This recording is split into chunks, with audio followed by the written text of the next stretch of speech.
আসসালামু আলাইকুম সবাইকে, আশা করি সকলে খুবই ভালো আছে।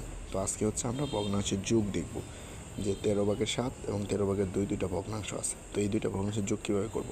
প্রথমে দুইটা ভগ্নাংশের হর সমান 13 আর 13 লসাগু হচ্ছে 13।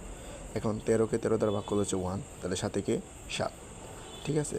প্লাস 13 আর 13কে 13 দ্বারা ভাগ করলে হচ্ছে 1, 2 2, ঠিক আছে। আমরা নিচেরটা দ্বারা ভাগ করবো, পরের সাথে গুণ করব।